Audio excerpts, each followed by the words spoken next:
I didn't know what to do with the ticket. I needed to put it in a safe place there, you know, so I went ahead and put it in a plastic bag, then a tin can, and then I went out to my garden and I dug a hole in my garden, put the can down in there with the ticket, and plopped a tomato plant over it. And that is where my ticket stayed for the weekend. And the whole weekend went by, you know, I thought, you know what, I'm not going to cash this baby. I'm going to wait and talk to all these financial people and everything, you know. And then Monday morning rolled around, and boy, I was getting pretty itchy for that money by then, you know. And so I called up the lottery to ask them how much they withheld from the money there. So they told me, I think it was 36% all total. And I thought, boy, that'd be awfully nice. And by 10 o'clock that morning, I was out of there. I had an old 1998 Ford Aerostar. I wasn't even sure. No, it was older. It had to be older than that. Anyway, it was an old Aerostar. Wasn't even sure if I was going to make it over there or not, you know. So it was a real rush going over there is all I can tell you. And so then I get over there, and they do clear me. They have to take time. It took about an hour to make sure I wasn't a criminal or owed money and all this kind of stuff. And so then they finally brought me out my check. So then my ride back to Redmond, Oregon from Salem, I just felt like I was on air. I felt like I was on air. I just kept looking over at the bag there, and I knew there was a $1 million check there. It was a good feeling. So anyways, I got into Redmond and took it right to my Wells Fargo branch, which was a little cubicle inside a Safeway store there.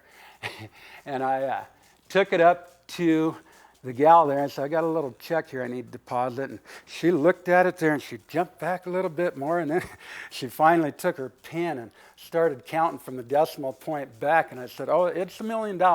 Yeah, I remember walking down the aisle of Safeway there, and it was 3 days after I deposited that check, and I'm walking and going, I can have anything in here to eat tonight that I want. And I was just amazed. I couldn't believe that, because I was eating spaghetti with ketchup on top for about 50% of my diet for about a year there.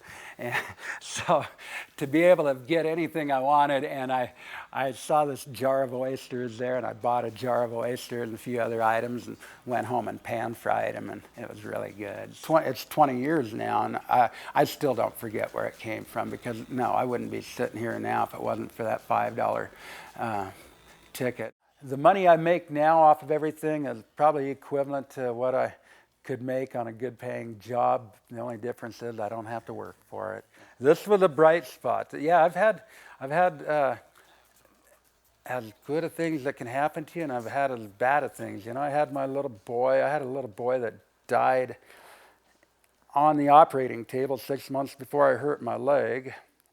And the dog that I bought him, a beautiful basset hound, looked like the hush puppy dog, got killed on the same day that I hurt my leg, which was like 6 months after Adam died. And so he died, and then, you know, unfortunately 5 years ago, my live-in girlfriend died from a self-inflicted gunshot wound. And boy, I tell you what, that kind of changed a lot for me. That was a very bad deal, very bad deal.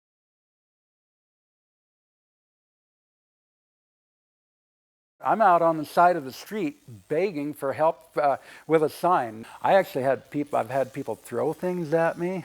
I got hit with a burrito.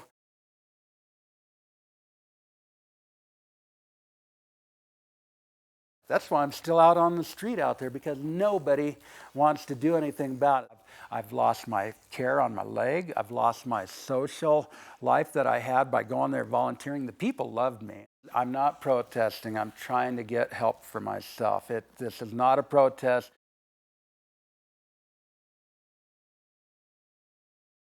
That's the actual ticket there. That's the one I buried in the yard. That was buried under a tomato plant. It's been good. I'm very thankful for it.